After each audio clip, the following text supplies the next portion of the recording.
Hello दोस्तों, स्वागत है आपके अपने YouTube चैनल विद्या विकास क्लासेस पर। मैं हूं शिवाजी सिंह और आपकी सेवा में हाजिर हूं। आज इस वीडियो में जो है पुनः इससे पहली वाली वीडियो हमने बनाया तो उसमें हम क्या बात किए थे, क्लास 10th फिजिक्स के प्रकाश चैप्टर की बेसिक बारे में हमने स्टडी किया था। अब इस वीडियो में जिसको तत्काल हम इसके जस्ट बाद बना रहे हैं, इस वीडियो में हम लोग देखेंगे सबसे पहले, जैसा कि आप बोर्ड पे देख रहे हैं क्या लिखा गया है, लाइट ऑफ रिफ्लेक्शन, यानी उसको हिंदी में क्या कहते हैं, प्रकाश का परावर्तन। यानी इसके बारे में पूरा डिटेल में हम लोग स्टडी करेंगे, प्रकाश का परावर्तन क्या होता है।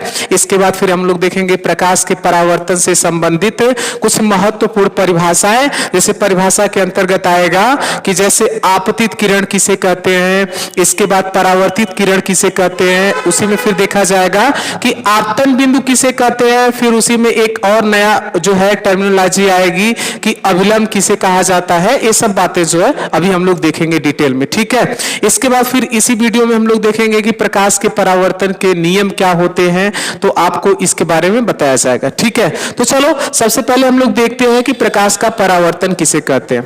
आप देख रहे हैं जैसे इसका मतलब ही क्या होता है, प्रकाश का परावर्तन का मतलब लौट जाना, यानी प्रकाश का लौट जाना ही प्रकाश का क्या कहलाता है, परावर्तन। अब आपको पता है कि प्रकाश क्या होता है, जिस भी वस्तु पर आपतित होता है वह या तो उस वस्तु से वापस चला आता है, या तो उसको भेद कर आर पार चला जाता है, या तो उस पर जब गिरता है तो आंशिक रूप से आर पार होता है और आंशिक रूप से क्या होता है, वापस हो जाता है। तो इसके आधार पर हम लोग वस्तु या पदार्थ को 3 भागों में कैटेगराइज किए थे, यानी विभाजित किए थे। जैसे जिसमें से पूर्ण रूप से प्रकाश होकर आर पार चला जाता है उसे हम क्या कहते हैं, पारदर्शी वस्तु, और जिनमें से बिल्कुल होकर प्रकाश गमन नहीं करता है, यानी पूरा का पूरा आपतित होने के बाद वापस चला आता है, उसे हम क्या कहते हैं, अपारदर्शी वस्तु, और जिनमें से आंशिक रूप से होकर गमन करता है यानी चला जाता है आर पार, उसे हम क्या कहते हैं, पारभासी, ठीक है। तो यहां पे हम लोग कौन सी घटना पढ़ने जा रहे हैं, प्रकाश का एक गुणधर्म, प्रकाश की एक प्रॉपर्टी पढ़ने जा रहे हैं, जिनका नाम क्या है, प्रकाश का परावर्तन। तो देखिए आइए समझते हैं। हमने बताया कि प्रकाश के परावर्तन से तात्पर्य प्रकाश का लौट जाना ही क्या कहलाता है, प्रकाश का परावर्तन कहलाता है, ठीक है जी। अब चलो यहां पे हम लोग देखें कि प्रकाश कैसे परावर्तित होगा। अब सिंपल सी बात है कि आपको अगर किसी वस्तु पर आपतित करा के प्रकाश को लौटाना है तो वह वस्तु कैसी होनी चाहिए, पारदर्शी की अपारदर्शी की पारभासी, कौन सी होनी चाहिए जी। तो वहां पे आपको पता है कौन सी होनी चाहिए, अपारदर्शी होनी चाहिए, ठीक है। और आपको पता है कि प्रकाश मुझे प्राप्त करना है तो उसके लिए क्या चाहिए, आपको एक प्रकाश स्रोत चाहिए, ठीक है। अब यहां पे समझो, जैसे मान लो कि यहां पर एक हमने प्रकाश स्रोत लिया, ठीक है, और प्रकाश स्रोत एक कौन सा प्रकाश स्रोत है, प्राकृतिक रूप से प्रकाश स्रोत है, यानी प्राकृतिक प्रकाश स्रोत है, यानी सूर्य है जैसे। अब यहां पर एक हमने क्या किया, समतल अपारदर्शी वस्तु रखा। अपारदर्शी वस्तु क्या हमने रखा जी, अब आपको पता है कि अपारदर्शी वस्तु होगी तभी तो उस पर प्रकाश आपतित होगा, तो वहां से टकरा के वापस जाएगा। यहां पे पारदर्शी वस्तु मत रख देना, नहीं तो यहां पे परावर्तित नहीं होगा प्रकाश, वह क्या होगा, उसको भेद कर आर पार चला जाएगा। तो पहले आपको ये पता होना चाहिए कि जिस भी वस्तु पे प्रकाश आपतित होगा, अगर उसको लौटाना है तो वह वस्तु कैसी होनी चाहिए, अपारदर्शी होनी चाहिए। अब देखो यहां से इस प्रकाश स्रोत से प्रकाश की किरण ऐसे आ रही है। अब देखो हमने यहां पे क्या बोला, प्रकाश की किरण बोला है, प्रकाश की किरण पुंज नहीं बोला है। प्रकाश की किरण पुंज किसे कहते हैं जी, किरणों के समूह को ही क्या कहते हैं, प्रकाश की किरण पुंज कहते हैं। यहां पे हमने प्रकाश की किरण बोला, यानी प्रकाश की केवल एक सिंगल लाइन आ रही है, उसे हम क्या बोलते हैं, प्रकाश किरण। अब देखिए ध्यान से, यह क्या हो रही, प्रकाश की किरण आ रही है और इस अपारदर्शी समतल वस्तु पर आपतित हुई, ठीक है। देखिए आकर आपतित का मतलब आकर गिरी, और फिर यहां पे गिरने के बाद यह प्रकाश की किरण पुनः उसी माध्यम में, यानी जिस माध्यम से आ रही थी पुनः उसी माध्यम में क्या हो गई, लौट गई। इसी घटना को हम लोग क्या कहते हैं, प्रकाश का परावर्तन कहते हैं, ठीक है। यानी अगर इसकी परिभाषा लिखना तो आप लोग क्या लिखेंगे, इसकी अगर परिभाषा अच्छे से पूरा लिखना हो तो आप लोग लिखेंगे प्रकाश की किरण का प्रकाश की किरण का किसी समतल अपारदर्शी वस्तु के किसी बिंदु पर आकर गिरने के बाद पुनः उसी माध्यम में लौटने की घटना को प्रकाश का क्या कहते हैं? परावर्तन कहते हैं। ठीक है ना? क्या कहते हैं? प्रकाश का परावर्तन कहते हैं। अब यहां पे इतनी बात तो हम लोग समझ गए कि प्रकाश का परावर्तन किसे कहते हैं। ठीक है, यानी प्रकाश जब किसी अपारदर्शी वस्तु पे गिरेगा और गिरने के बाद पुनः उसी माध्यम में वापस चला जाएगा, तो इसी घटना को हम लोग क्या कहते हैं? प्रकाश का परावर्तन। अब समझिए आप लोग जो है इसके आगे प्रकाश के परावर्तन से संबंधित कुछ महत्वपूर्ण परिभाषाएं होती हैं जिनके बारे में जानना जरूरी है। ठीक है ना? अब वो कौन कौन सी परिभाषाएं जिसको हम साइड में लिख दे रहे हैं, फिर एक एक चीज को अच्छे से समझा जाएगा। जैसे प्रकाश के परावर्तन से संबंधित पहली अगर बात यहां पे हम करें तो यहां पे हम लोग देखेंगे अभी जो है कि आपतित किरण किसे कहते हैं। ठीक है जी, पहली यहां पे हम लोग इसके बारे में समझेंगे। दूसरा जो अगर बात करें यहां पे जो है तो यहां पे हमने बात किया आपतन बिंदु। क्या हमने बात किया जी? आपतन बिंदु किसे कहते हैं, इसके बारे में हम लोग देखेंगे। फिर इसके बाद अगला इसी में संबंधित जो है यहां पे बात किया जाएगा परावर्तित किरण किसे कहते हैं। ठीक है, परावर्तित किरण किसे कहा जाता है। इसके बाद अगली बात हम लोग इसी में देखेंगे कि यह जो है अभिलंब क्या होता है। इसके बाद फिर जो है यहां पे देखा जाएगा एक और यहां पे बात परिभाषा देखी जाएगी, आपतन कोण किसे कहते हैं। ठीक है, और एक और यहां पे देखा जाएगा जो है परावर्तन कोण किसे कहते हैं। परावर्तन कोण किसे कहते हैं। देखिए यहाँ पे ये चीजें आप लोगों को मुख्य रूप से ये जो है प्रकाश के परावर्तन से संबंधित कुछ परिभाषाएं हैं जो निम्नवत है। यहाँ पे क्या है? आपतित किरण किसे कहते हैं। फिर इसके बाद हम लोग जानेंगे इसी में कि आपतन बिंदु किसे कहते हैं। फिर इसी में हम लोग जानेंगे परावर्तित किरण किसे कहते हैं। फिर अगला जो हम लोग जानेंगे परिभाषा अभिलंब किसे कहते हैं। फिर हम लोग देखेंगे आपतन कोण किसे कहते हैं। इसके बाद फिर हम लोग क्या देखेंगे? परावर्तन कोण किसे कहते हैं। ठीक है, समझ में आ रहा है ना? अब यहां पे हम लोग देखेंगे जो है कि आपतित किरण किसे कहा जाता है। आपतित किरण किसे कहा जाता है जो है इसके बारे में हम लोग समझ रहे हैं। ठीक है, तो आपको पता होना चाहिए कि आपतित किरण किसे कहा जाता है। किसी प्रकाश स्रोत से आती हुई किसी प्रकाश स्रोत से आती हुई एवं समतल अपारदर्शी पृष्ठ के किसी बिंदु पर टकराती है, उसे हम क्या कहते हैं? अपारदर्शी पृष्ठ कहते हैं। देखिए सॉरी आपतित किरण कहते हैं। यहां पे देखिए आपतित किरण की हमने परिभाषा क्या बताया, किसी प्रकाश स्रोत से आती हुई, ये देखिए प्रकाश स्रोत यहां पे हमने क्या लिया है? सूर्य। किसी प्रकाश स्रोत से आती हुई एवं समतल अपारदर्शी वस्तु से आकर टकराती है जो किरण, उसे ही हम क्या कहते हैं? आपतित किरण कहते हैं। यानी देखिए प्रकाश स्रोत से यह जो किरण आ रही है इसे हम क्या कहते हैं? आपतित किरण कहते हैं। ठीक है, अब अगला बिंदु यहां पर क्या है जिसको हम लोग को अच्छी तरह जानना है? आपतन बिंदु किसे कहते हैं। ठीक है, अब यहां पे आप देखिए यह क्या है? समतल अपारदर्शी वस्तु है और यहां पे देखिए प्रकाश स्रोत से यह जो आपतित किरण आती है यह समतल अपारदर्शी पृष्ठ के जिस बिंदु पर टकराती है उस बिंदु को हम लोग क्या कहते हैं? आपतन बिंदु कहते हैं। ठीक है ना?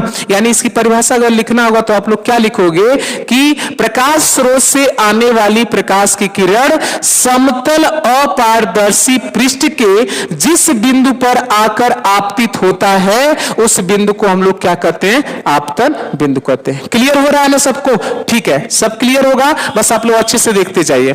इसके बाद अगर बात करें फिर अगला यहां पे हम लोग क्या देख रहे हैं? परावर्तित किरण किसे कहते हैं, तो इसके बारे में जानिए क्या होता है। परावर्तित का मतलब लौट जाना, यानी यहां पे क्या हमने बताया कि किसी प्रकाश स्रोत से आकर आपतित होने वाली प्रकाश की किरण कहां पे आपतित होती है? आपको पता है कि समतल अपारदर्शी पृष्ठ के आपतन बिंदु पर आपतित होती है और फिर आपतित होके उसके बाद पुनः उसी माध्यम में वापस लौटने वाली जो किरण होती है उस किरण को हम लोग क्या कहते हैं जी? परावर्तित किरण कहते हैं। क्या कहते हैं? परावर्तित किरण कहते हैं। देखिए, यानी आप देख रहे हैं यह जो किरण आती है, इस किरण को तो हम लोग जान लिए कि क्या कहते हैं, आपतित किरण कहते हैं। इसके बाद बात करें कि आपतन बिंदु पर आपतित होने के बाद जो प्रकाश की किरण पुनः उसी माध्यम में वापस लौटती है, इस किरण को हम लोग क्या कहते हैं, परावर्तित किरण कहते हैं। क्या कहते हैं, परावर्तित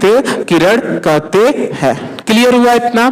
ठीक है, तीन यहां पे परिभाषाएं क्लियर हुई आपको। पहला क्या, आपतित किरण, इसके बाद दूसरा आपतन बिंदु, और तीसरा क्या हो गया, परावर्तित किरण। ठीक है, अब इसके बाद यहां पे अगला क्या परिभाषा आपको दिख रही है, अभिलंब किसे कहते हैं। अब यहां पे ध्यान से सुनिए, यहां पर क्या रखा हमने, समतल अपारदर्शी एक पृष्ठ या वस्तु रखे हैं इस पर, तो यहां पे इसकी परिभाषा क्या होगी, समतल अपारदर्शी पृष्ठ के किसी भी बिंदु पर, किसी बिंदु पर कहीं भी खींचिए, कोई जरूरी नहीं है, किसी भी बिंदु पर खींचा गया जो लंब होता है उसे हम क्या कहते हैं, अभिलंब कहते हैं। उसे क्या कहते हैं जी, अभिलंब कहते हैं। तो यानी यहां अभिलंब हो गया। तो अब यहां पे मान लीजिए हमने यहां पे क्या खींचा, आपतन बिंदु से होकर जा रहा है, इसे ये क्या है, एक प्रकार का अभिलंब है। तो यहां पे देखिए आप लोग जो है, जब हमने अभिलंब खींच दिया तो आप यहां पे देख रहे हैं आपतित किरण और अभिलंब के बीच कुछ यहां पे कोण बन रहा है। इसी प्रकार आप देख रहे हैं अभिलंब और परावर्तित किरण के बीच भी कुछ कोण बन रहा है। अब इन कोणों को हम लोग क्या कहते हैं, समझिए।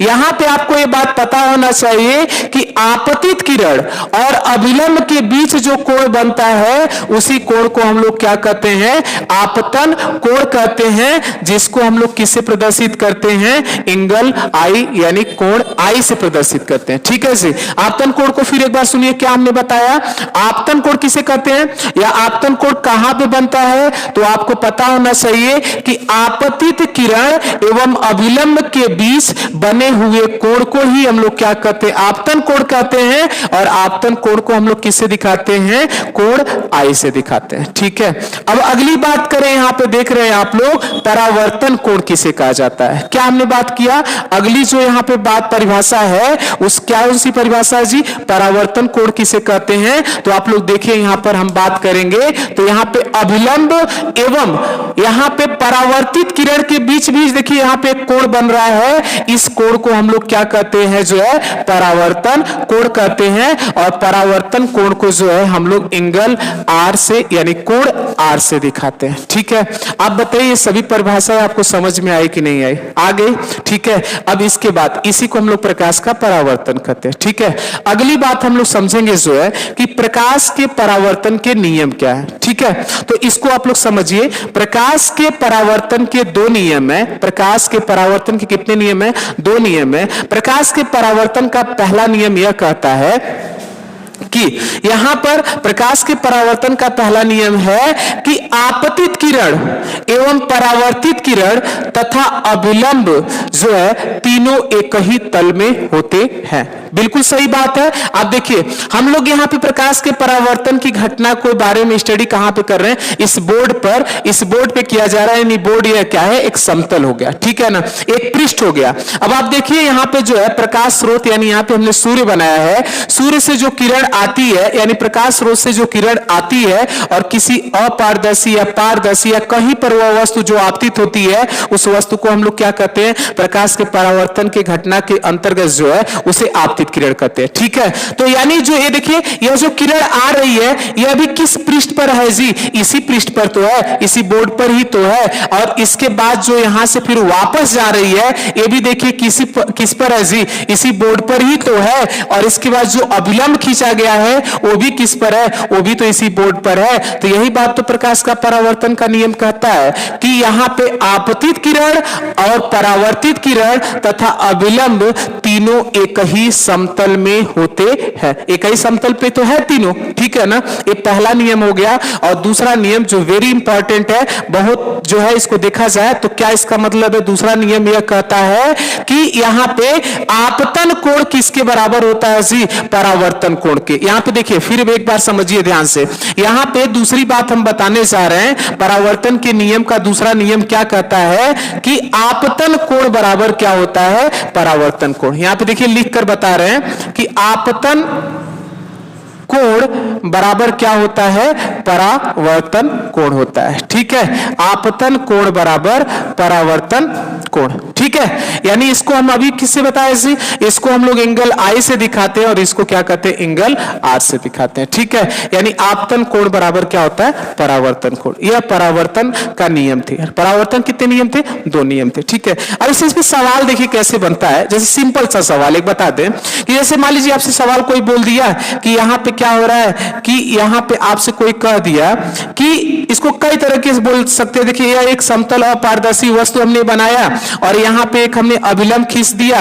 यह क्या है जी, अभिलंब। आपको अभी हमने बताया कि समतल अपारदर्शी पृष्ठ के किसी बिंदु पर खींचा गया जो लंब होता है उसे हम क्या कहते हैं, अभिलंब। और यहां मान लीजिए कोई प्रकाश स्रोत है। अब प्रकाश स्रोत से जो प्रकाश की किरण आती है उसको हम लोग क्या कहते हैं, आपतित किरण कहते हैं। तो इनके बीच यह जो कोण बनता है उसको आपतन कोण। मान लीजिए इसको हमने आपसे कह दिया कि 30 अंश का बन रहा है, तो आप बताइए जो है, अगर आपसे हम कह दे अभिलंब एवं परावर्तित किरण के बीच बनने वाले कोण का मान कितना होगा, या इसी को हम दूसरे लैंग्वेज में क्या बोल सकते हैं, डायरेक्ट इसको हम क्या बोलेंगे कि परावर्तन कोण का मान कितना होगा।